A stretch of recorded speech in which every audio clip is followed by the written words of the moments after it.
Welcome to NTD Evening News. Our top story tonight, Secretary of State Marco Rubio is meeting with a Ukrainian delegation in Switzerland today, the latest on the U.S. brokered peace efforts. President Trump plans to label the Muslim Brotherhood a foreign terrorist organization, a step the state of Texas has just taken.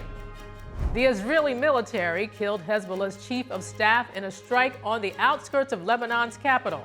The Israeli prime minister commented on the strike. Treasury Secretary Scott Bessent says he does not expect the U.S. to be in a recession and is highly positive on economic growth for 2026. Airports nationwide are gearing up for the busiest Thanksgiving travel rush in 15 years. More than 52,000 flights are set for Tuesday, but major weather systems could cause delays.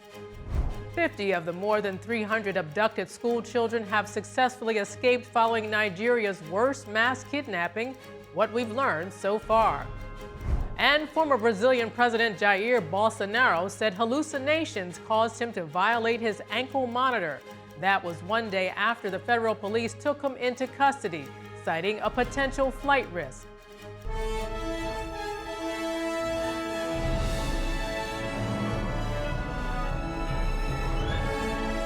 This is NTD Evening News, live from our global headquarters in New York City.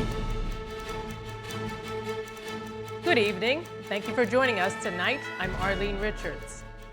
According to online outlet Just the News, President Trump will give the Muslim Brotherhood a foreign terrorist organization designation. Colin Fredrickson has more. The group has long been seen as a destabilizing factor in the Middle East. The group is also credited with radicalizing young Muslims worldwide. Just the News says President Trump has considered the designation since his first administration. At the time, Muslim Brotherhood said it will continue its work in accordance with moderate and peaceful thinking and to serve communities and humanity in the way it thinks is right. The Texas governor last week designated both the Muslim Brotherhood and the Council on American-Islamic Relations, or CARE, as foreign terrorist organizations and transnational crime groups. Governor Abbott's proclamation said the group's goals are to rule humanity under Islam and that the groups have supported global terrorist actions. CARE has since denied the labels and sued the Texas governor and attorney general. Some countries in the Middle East already have policies against the Muslim Brotherhood. Egypt and Jordan have banned the group. Saudi Arabia, the United Arab Emirates, and Bahrain have labeled it a terrorist organization. The Israeli military today killed Hezbollah's top military official in a strike on the outskirts of the Lebanese capital. The strike came in the midst of a year-long ceasefire. So the IDF assassinated Ali Tabatabai, the chief of staff of the Hezbollah terror organization. Tabatabai is a murderer. His hands are stained with the blood of many Israelis and Americans, and it is no coincidence that the United States offered a cash reward of $5 million on his head. Tabatabai served as a senior commander in the Radwan force. This is the force that prepared to conquer the Galilee and slaughter many of our citizens. Recently, he led the renewal of Hezbollah's efforts to rearm. Hezbollah later confirmed his death, hailing him as the great jihadist commander. Israel already eliminated most of Iran-backed Hezbollah's leadership. The war started in October 2023 when Hezbollah sent rockets into Israel in solidarity with Hamas. It ended in November 2024 when a U.S. brokered truce was agreed to. The Israeli military said Abu Ali Tabatabai led Hezbollah's operations division and rose in rank as other top commanders were eliminated. It also said the strike was the first on the outskirts of the Lebanese capital in months. Lebanon's health ministry said it killed 5 people and wounded 25 others. A senior Hezbollah official said its leadership would decide whether or how the group would respond. Israeli airstrikes over southern Lebanon have intensified in recent weeks. Israel and the United States have pressured Lebanon to disarm Hezbollah.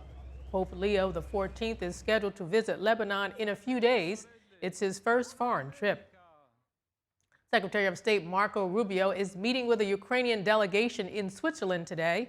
He praises the progress in the current peace efforts. NTD's international correspondent Arian Pazdar has the latest.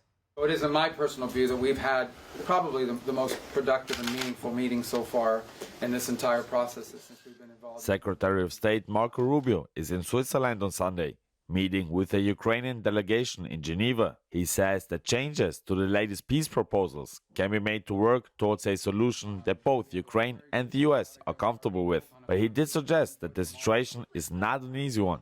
Well, I'm not going to get into the details on the issues. This is a very delicate moment, and it's important. Like I said, there's not agreement on those yet. Some of it is semantics or language. Others require higher level decisions and consultation. On Sunday morning, President Trump said Ukraine leadership has expressed zero gratitude for our peace efforts. The U.S. has been making efforts to stop the conflict for months now.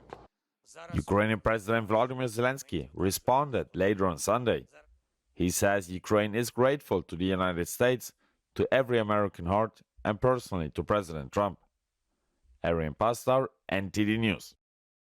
Ukrainian, U.S., and European officials met in Geneva today to discuss a draft plan presented by the Trump administration to end the war in Ukraine. President Trump has championed a 28-point plan that would require Ukraine to cede territory to Russia, something Ukraine officials find difficult to accept. Trump said that Ukraine had not been grateful for American efforts over the war, and he's given them until Thursday to approve the plan. Will they capitulate, or will the war continue? Joining me to discuss the plan and Ukraine's options is Lieutenant Colonel Darren Gobb, a geopolitical strategist and former Black Hawk helicopter pilot, battalion commander in the U.S. Army. Thank you so much for joining us. Hey, thanks for having me on. Now, we've got a draft plan confirmed by the White House a few days ago, and it seems the plan is not being well received, not only by Ukraine, but by some of U.S. senators and European countries. And they all seem to be concerned about Ukraine ceding this territory to Russia. So why is it important to all of these leaders that Ukraine hold on to its territory?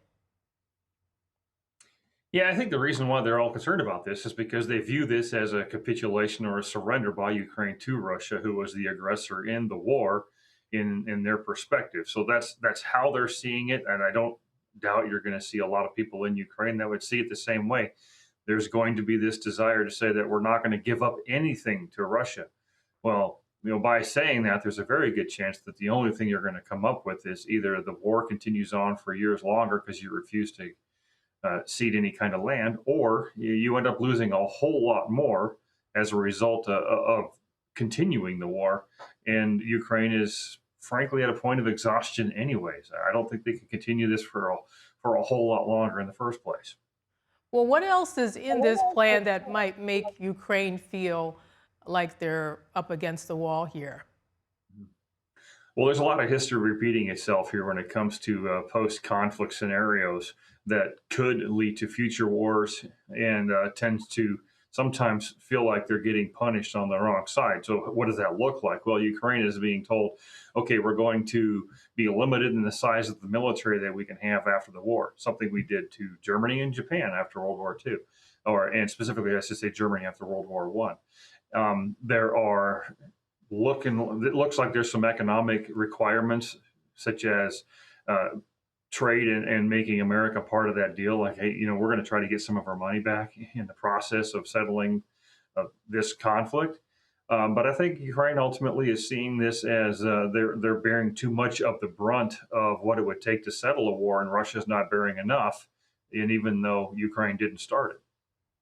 So we do have these officials from the U.S., Ukraine, and Europe meeting in Geneva today, or they've already met. And the European officials have said they are committed to helping Ukraine keep its sovereignty, but some are calling the plan a Russian wish list, which I think you've been kind of alluding to here. So meanwhile, Russia was not at the table. So what do we expect to come out of this meeting today? Well, I think they're going to redefine the red lines again, and it's going to look remarkably familiar, such as the size of Ukraine's army, what they're actually willing to do, the not wanting Ukraine to be a part of NATO will come up again, as it always does. But they're also going to ask themselves the question of, what do security guarantees look like from the United States or any other nation, and which part of this just looks like NATO light as a result of those security guarantees? Because there's a lot that's written in there that just says we're going to respond if there are threats against Ukraine again. Well, that's essentially just NATO already. But so there's 28 points. There's a lot to talk about. Any one of them can come up And they're going to be asking for a lot of definitions and restrictions and doing some horse trading, trying to figure out maybe not give Russia everything it wants from their perspective. So let's go over some of these details. You talk about security interests. Ukraine, one of the things in the details is that Ukraine would keep its sovereignty, which we talked about. Ukraine will receive reliable security guarantees, and it will not join NATO, which you just mentioned. So starting with the security guarantees, what would that look like for Ukraine? Ultimately, I think that would look like something that is not NATO, but more of a coalition of those nations who would be willing to sign on to a treaty that says if you are threatened again by Russia or frankly anybody else, that these nations, regardless of their individual affiliations to any other organization, are willing to come to your collective defense. Ukraine is probably a little bit skeptical about that in the first place because we gave Ukraine security guarantees back in 1994 when they gave up their nuclear weapons. And then we proceeded to ignore those security guarantees for years also. So I understand their security guarantee skepticism, but I think it's basically comes down to a coalition of the willing, again, whoever they may be. So we talk about Ukraine's skepticism. Ukraine's President Volodymyr Zelensky has said that Ukraine could face a difficult choice, and that includes the loss of dignity, accepting 28 difficult points, or believing someone who has already attacked us twice. So is there anything that Ukraine would absolutely have to accept in order to end this war?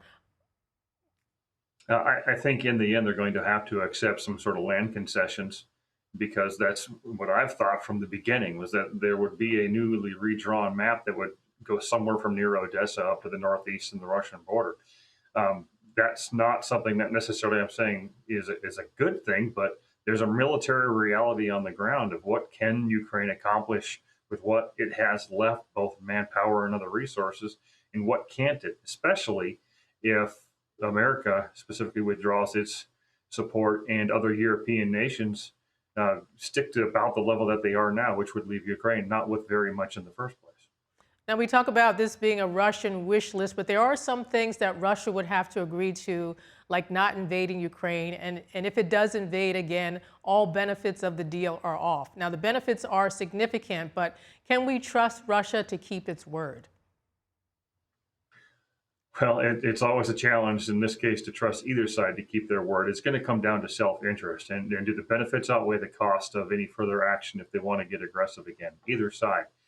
So if Russia looks at this from the perspective of continuing to sell energy to Europe freely for the most part, the ability to get the land concessions that they want out of Ukraine, and just the formal recognition of Crimea, which has been the reality anyways on the ground for over 10 years, that may be enough for them because they've consumed the mostly Russian-speaking eastern regions of the Donbass, which has a lot of their industrial capability, or formerly did anyways. If Putin says that's enough for him to end this and that he thinks his strategic objectives are achieved as a result, I think you got a pretty good chance he won't go any further. But the land that he wants all of Ukraine. Will he be willing to accept just the portion that he's taken over so far? I think so. I think he's overstating his objectives when it comes to taking the entirety of Ukraine, because what he doesn't want is a Russia bordering on NATO nations. Taking over the entirety of Ukraine would put Russia on the border of NATO nations anyways. It's better for him and better for Russia in general from their perspective of having Ukraine remain a buffer state between NATO and Russia, but maybe some semblance of neutrality, even though the security guarantees would make that a little bit difficult to define. So that's part of the challenge I think they're having to address while they're in Europe now. Now, the European countries were not happy with this 28-point plan, and one of the reasons was because they weren't consulted or included in creating it. So they've now come up with a counter agreement, and one thing it does is to replace an item in the 28-point plan that removes NATO from further involvement with Russia. And the European plan gives NATO more responsibility to have a dialogue with Russia. So what are your thoughts on that? Yeah, this is constantly a challenge. I mean, going back to the fall of the Soviet Union, or basically the redefining of the Soviet Union, there was a point in time where Russia was getting looked at as a potential future member of NATO due to the threats from places like China and elsewhere. I don't think Europe is interested in trying to re-engage on that topic again now or anytime in the future. Finally, they brought forth a plan, even though it's different. They can talk a lot about and complain about the plans we may bring, and our plans may not be perfect either. But at least we're trying, whereas most of what these European nations have been doing is trying to find ways, it seems, to keep the war going for as long as possible and potentially even escalating it. So, whether it's a hybrid between the two plans that everybody can come to an agreement on, or it's purely theirs or purely ours, I think as long as we can stop people from getting killed in a war that's not going anywhere and has no purpose, we can only go forward from there. Now, you said something that I've heard other experts and individuals say, that the European countries want to keep this war going on. Why do you say that? A lot of their language is very specific about how saying we want to get our militaries involved in Ukraine. We want to put our soldiers on the ground in Ukraine, NATO soldiers, or individual nations soldiers, which Russia will just look at as NATO anyways. So when these NATO nations or European nations in general, keep pushing the buttons that they know are red lines for Russia, the only conclusion is that they're doing it for a reason, because they want to keep this war going on. Cheap energy from Russia, maybe in some cases. Sadly, I think that it just seems like they think they have a lot of strategic advantage to gain by keeping a war going in Ukraine in order to reduce the capabilities of Russia. Oh, I see. Okay, so now if the U.S. withdraws its support of Ukraine, takes away its weapons, and stops sharing intelligence, would Europe be able, or European countries be able to take this on by themselves? Do they have enough weapons support or military backing to help Ukraine reclaim that territory from Russia or win this war? No, not right now. The European plans are to increase their militaries, both spending and equipment that comes along with it. But that's not like you can flick a switch and it happens all of a sudden, because behind that also comes training and many other requirements. It could take a long time to do it. So if we walked back our intelligence support, walked back our logistics and financial support to Ukraine, I think you would find that Ukraine would have to come to the table a lot quicker or face a much more significant defeat to Russia as a result. That, frankly, we're the only ones that are keeping them going at all right now, for the most part. Well, it's a complicated situation. It looks like Ukraine really doesn't have that many options. Lieutenant Colonel Darren Gobb, geopolitical strategist, thank you so much for joining us. Thank you. As Ukraine peace talks go on, Ukrainians admitted to the U.S. under a wartime humanitarian parole program are now losing legal status. Here are the details. Katerina Golizra is one of Ukrainian refugees living in legal limbo in the United States. The 35-year-old is waiting for President Donald Trump's administration to decide the fate of a humanitarian program that allowed some 260,000 people who fled the war in Ukraine to live and work in the US. After her home in the Kiev suburb of Bucha was destroyed in the spring of 2020, Golizra was resettled in Florida through the Biden-era humanitarian parole program. When Trump returned to the White House in January, his administration froze parole renewal applications for months, saying it was needed for security reviews. Golizra said she paid $2,000 to renew her status and apply for a backup option, but the applications stalled. Her legal status then lapsed in May, meaning she lost her work permit, health insurance, and was forced to leave her job. It's a constant stress, anxiety, what I will do next, what I will do tomorrow, for how long I can survive. If I will need to leave the States, then I have to build something again that I was trying to build for the last 2.5 years. Reuters spoke with 24 Ukrainians who lost their work permits and their jobs due to delays in processing renewals. They include tech workers, a preschool teacher, a financial planner, an interior designer, and a college student. They describe digging into their savings, seeking out community support, and taking on debt to support themselves while they wait for a decision on their status. Airports nationwide are gearing up for the busiest Thanksgiving travel rush in 15 years. More than 52,000 flights are set for Tuesday, but major weather systems could cause delays. Find out more after the break.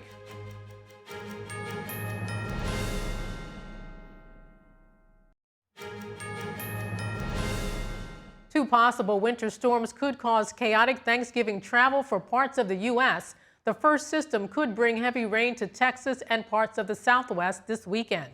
Then midweek, a cold front could bring snow to parts of the Midwest, with that same system bringing rain to the Northeast. Here's more. Airports across the country are bracing for the busy holiday season. The FAA is predicting this to be the busiest Thanksgiving travel period in 15 years. As we go into the holiday, it's going to be full. It's going to be packed. The airlines are ready. The air traffic controllers are back. Tuesday is expected to be the peak travel day with more than 52,000 flights. But the weather could cause major disruptions in parts of the country. From this weekend into early next week, there's one system and then another system moving in. A large portion of the country could see rain this weekend, with the worst hitting parts of Texas and the southern plains. The second system bringing a cold front, where rain could turn to snow in some areas like Minneapolis as early as Tuesday. This comes as AAA expects a record-breaking 82 million people to travel 50 miles or more next week, with at least 73 million on the roads. You should not be driving in inclement weather. AAA spokesperson Aixa Diaz says even a little bad weather can cause delays on roads as drivers hit the brakes. If you are driving, AAA says some of the worst times to travel are Tuesday between noon and 9 p.m., Wednesday between 11 a.m. and 8 p.m., and Sunday between 11 a.m. and 8 p.m. Homeland Security Secretary Kristi Noem was in Minneapolis today. She presented bonus checks to some TSA officers who worked through the 43-day government shutdown without pay. The secretary thanked them for their service. We are grateful that the government is back open, but what we saw during that time period was remarkable things. We saw people who recognized that their purpose for why they were created was to serve people, was to go out and continue to show up for work, sometimes taking on extra shifts, taking care of other individuals, but still making sure that we were keeping people safe. We have $10,000 bonus payments that we will be paying to each of the individuals behind us, recognizing that they are examples that we will continue to work to train every single individual under the department to do and to serve such as they did during this last challenging and difficult time. And also recognizing that this is a season to be grateful. According to the FAA, earlier this month, only 776 air traffic controllers and technicians who had perfect attendance during the shutdown will receive the $10,000 bonuses. Nearly 20,000 other workers will be left out. On Saturday, Noem also announced a new $1 billion investment in TSA security checkpoints at airports across the United States. Treasury Secretary Scott Bessent said the 43-day government shutdown caused an $11 billion permanent hit to the U.S. economy, but he was optimistic about growth prospects next year, given easing interest rates and tax cuts. Big picture, is the country at risk, the entire country at risk of being in a recession? No, I am very confident about 2026, because what we are going to see is the president has done peace deals, tax deals, and trade deals, but one big, beautiful bill. I am very, very optimistic on 2026. We have set the table for a very strong, non-inflationary growth economy. Bessent told NBC's Meet the Press that parts of the U.S. economy that are sensitive to interest rates, including housing, had been in recession, but he did not see the entire economy at risk of negative growth. Bessent said energy prices dropped in October while home sales rose, adding that the administration was continuing to work hard to bring down inflation, now running at 3% annually. He also said a cap on overtime taxes, tax cuts on tips, and Social Security are among policies that would boost real income levels for working Americans and help offset higher costs. National Economic Council Director Kevin Hassett told Fox News that he expects 2026 to be an absolute blockbuster year. But he did mention there would be a hiccup in the fourth quarter of this year as an effect of the government shutdown. Some alarming health news from the state of Washington. The state health department reports an individual has died of complications from a bird flu strain never before reported in people. Authorities say the patient was an older adult with underlying health conditions. The individual was in a hospital undergoing treatment for bird flu when the person died. It is the first reported case of a person in the United States in 9 months, and this is only the second reported death from the virus. The CDC says the risk of a person contracting bird flu remains very low. The disease usually infects domestic or wild birds and some other animals. Coming up, former Brazilian President Jair Bolsonaro said hallucinations caused him to violate his ankle monitor. That was one day after the federal police took him into custody, citing a potential flight risk. And 50 of the more than 300 abducted school children have successfully escaped following Nigeria's worst mass kidnapping. What we've learned so far.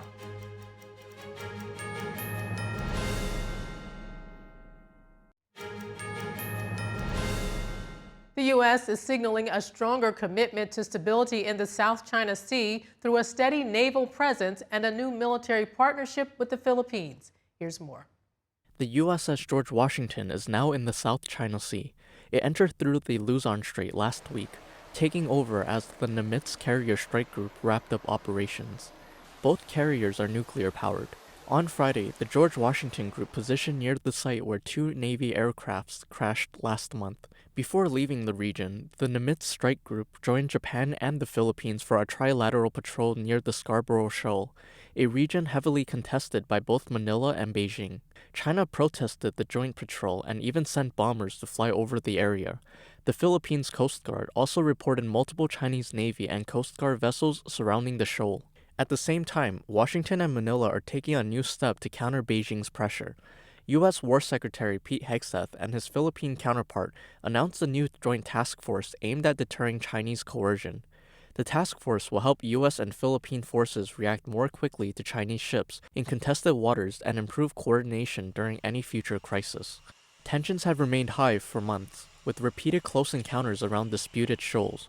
Both countries say this expanded cooperation is meant to re-establish deterrence in one of the world's most critical waterways.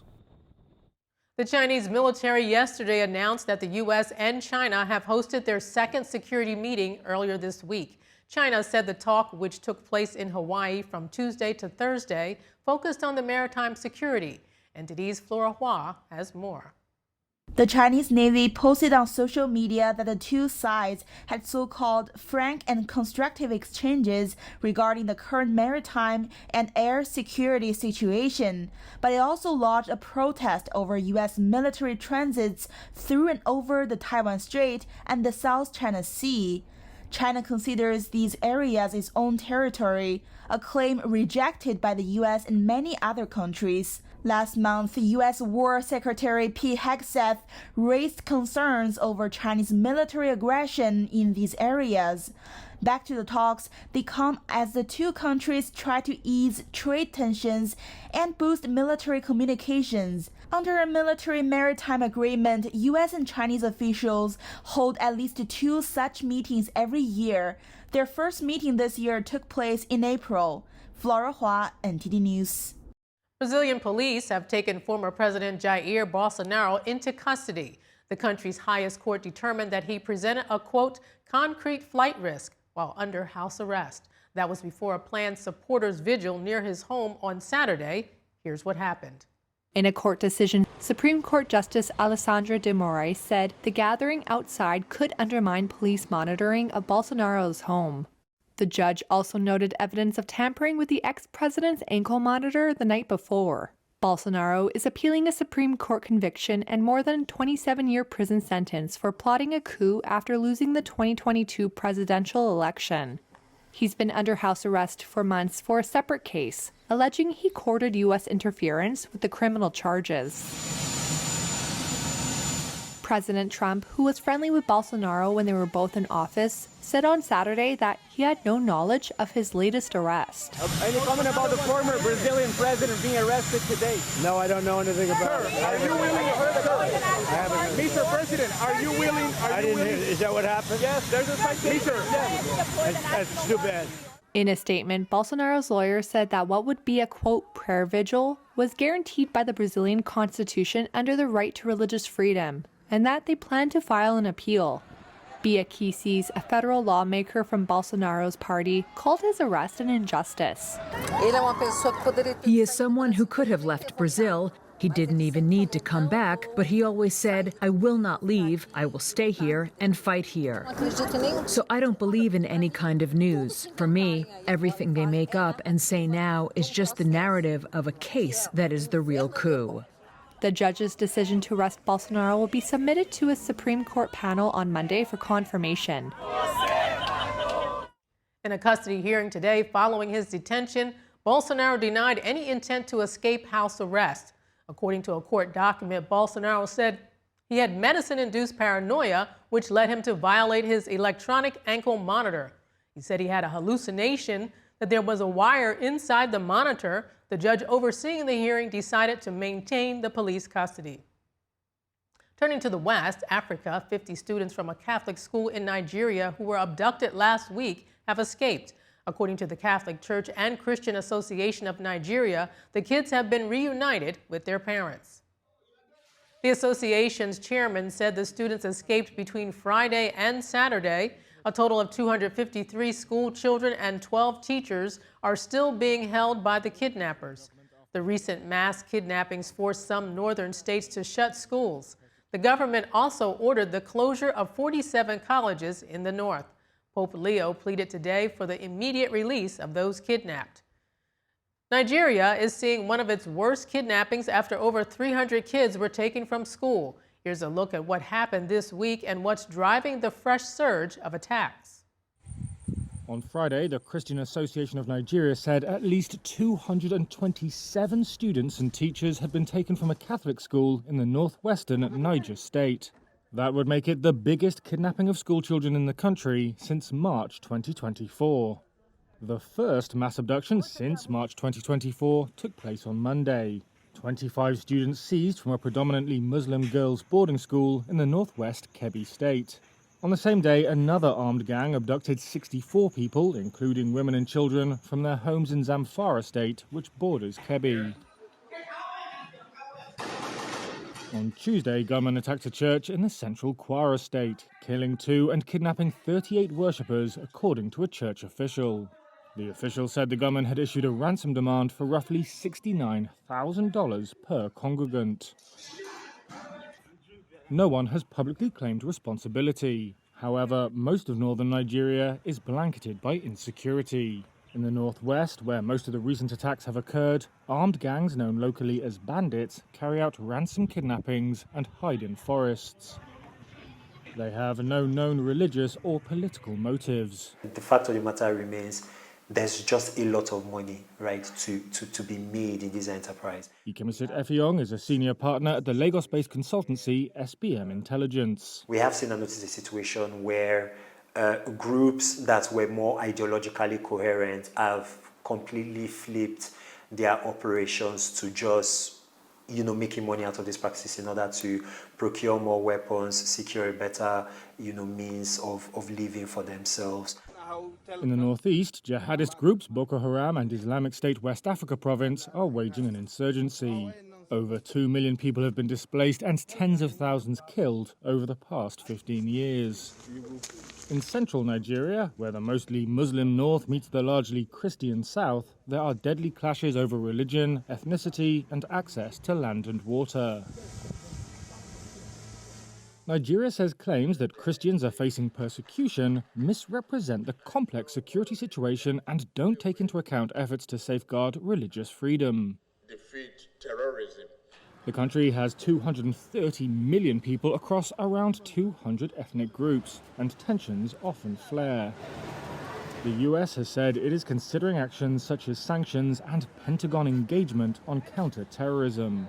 That's part of its plan to compel the Nigerian government to better protect Christian communities and religious freedom. Coming up, this year's holiday train show at the New York Botanical Garden didn't disappoint the fans and families. We have that and more after the break.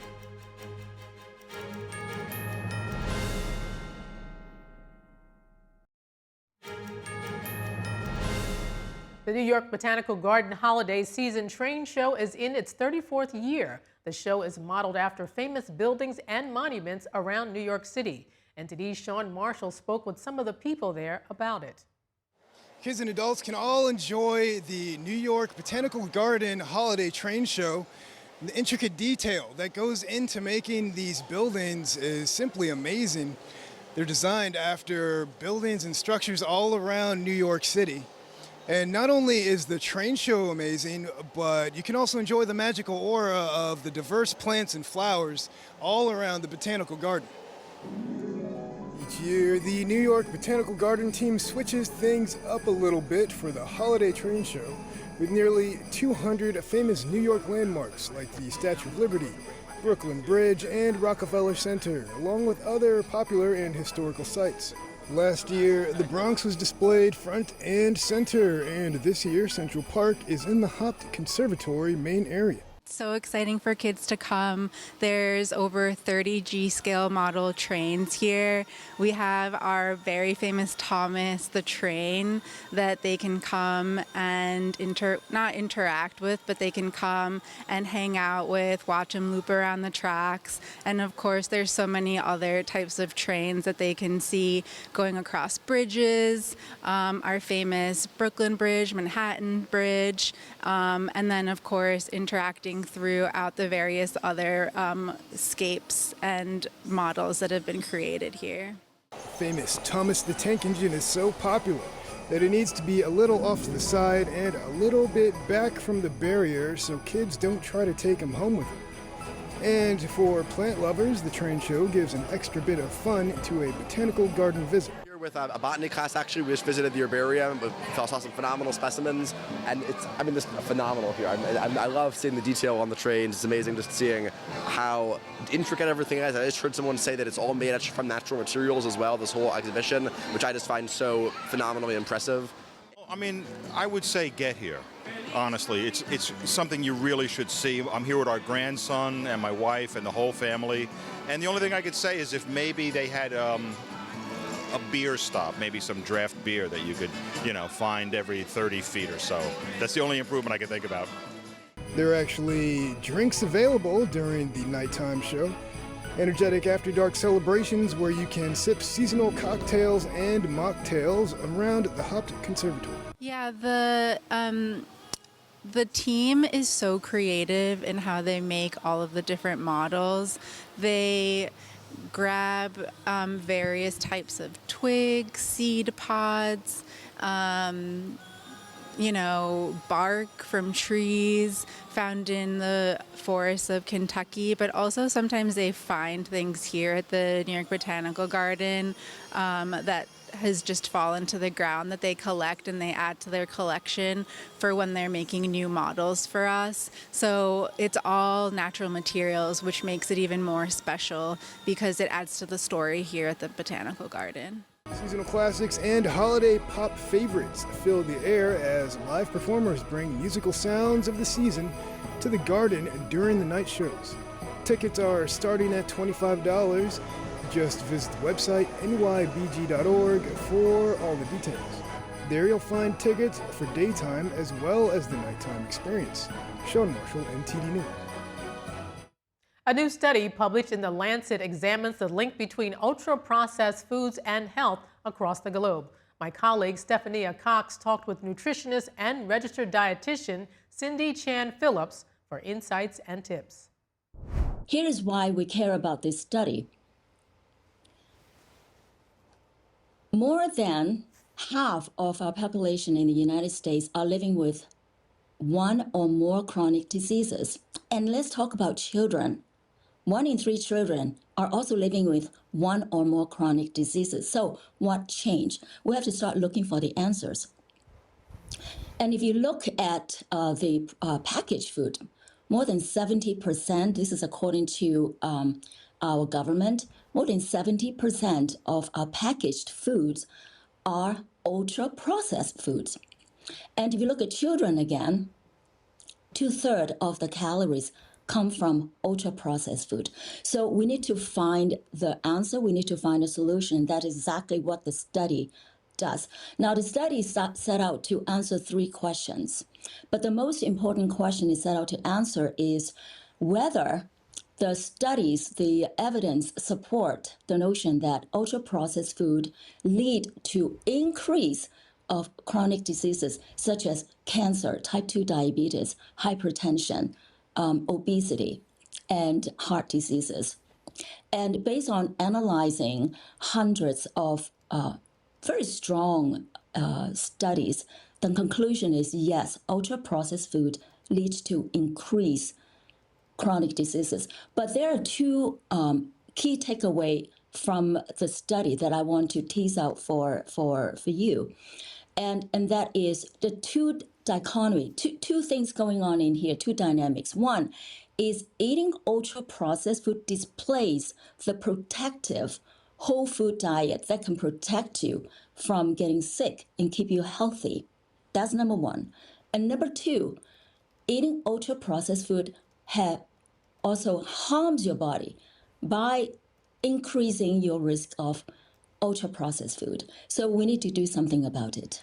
And that's exactly where I want to really pick your brain, because you're spending all your time really helping people drive towards that greater health that should be their birthright.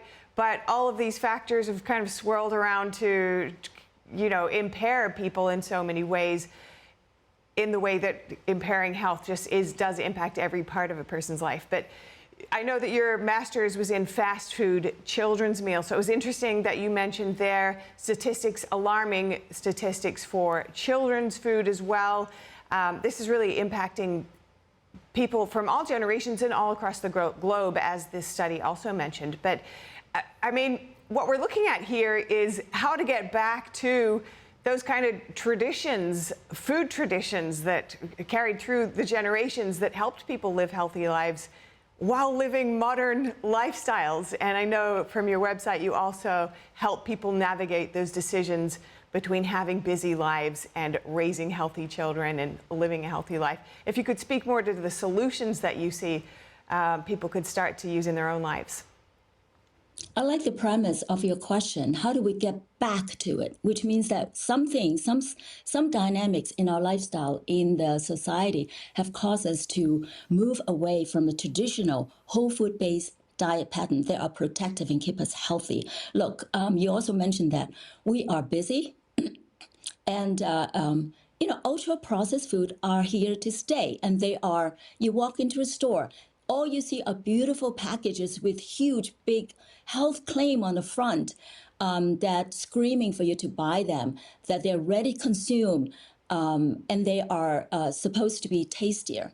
So we need to understand that. And that really leads me to speak about the common mistake that we see as we think about eating whole food healthier would be too expensive, and we are too busy for it. But there are easy solutions for that. For example, let me give you a few tips that you can do at the grocery store and also at home as well. When you're at a grocery store, the truth, when you pick up a food package, is to flip to the back of the package and choose the type of packaged food that has the shortest list of ingredients. Let me give you an example. Let's say you feel like having burger for tomorrow, and you go and you pick up one package that's a burger patty, and all it says is ingredient is beef. And you pick up another package, and it has like 20 list of ingredients with preservatives, with additives, with coloring. Which one do you want to choose? You want to choose the one with the shortest list that just says beef. And shop the parameters. That's where the whole foods are. Get the vegetables from the vegetable produce section, and also get the meat from the meat case. Now, to save money, I'm going to give you several easy things that you can do. And you can buy bulk. You can buy bulk beans. You can buy frozen. They are just as nutritiously superior as fresh food as well, and save you money. And guess what? After Thanksgiving, get the turkey if you have the freezer space. That will be the cheapest protein, high quality protein you can ever find after Thanksgiving for the turkey. And when you bring the bulk, let's say you bring bulk ground beef home, take like 5 minutes and separate them into dinner portion, and you just put them in your freezer. Guess what? When time comes for dinner, when you open up your refrigerator, is full of possibilities. It's like in the morning, you open up your wardrobe, you color coordinate your outfit. all you see is possibilities, because Wow. majority of Americans, they go in 4 p.m. They don't know what to fix Yeah. for dinner. Yeah. So meal planning is a way to go as well. Plan your meals for the week. It only takes 5 minutes to do that. That way you save money, save time, and you will notice a difference in your health. A first-person look at mind-blowing torpedo blasts and a group of farmers so shirtless for a good cause. Let's take a look back at the week's wildest and weirdest stories. Take a look at the week we had. Incredible video from cameras placed on an unmanned Norwegian frigate showed the moment it was hit by a submarine's torpedo, literally lifting the decommissioned vessel out of the water in a spectacular blast. The POV perspective came courtesy of NATO, which shared video of the military live fire exercise, which was done to verify and flex military submarine might. A group of Illinois farmers went viral for striking sassy poses, and they did it for a good cause. Teaming up with a local photographer and project organizer, they produced a calendar described as a boudoir photo shoot. Money raised from the creative calendar sales will go towards an Illinois farmers' mental health program, which operates a 24/7 confidential helpline for farmers and their families. A rare and spirited interaction between a dolphin and a family of manatees was caught on camera by the most unlikely of photographers, a police officer. A detective and licensed drone pilot with the Bradenton PD in Florida was testing out a new drone as first responder program when he spotted the marine mammal meet and greet in the waters below. He said, as a lifelong Floridian, the surreal sight was a first. Finally, in a first for a Utah animal welfare team, a wild owl that fell into a cement mixer was saved thanks to painstaking rehab efforts. The great horned owl was brought to the Best Friends Animal Society in Utah after being discovered inside of the mixer, partially covered in hardened concrete. For 6 days, the team bathed the sedated owl and meticulously scrubbed the gritty substance from its face, chest, and wing. And owl scowl aside, the bird is now recovering and even making some short flights. And that's all for tonight's news. Thank you for tuning in. I'm Arlene Richards. Good night.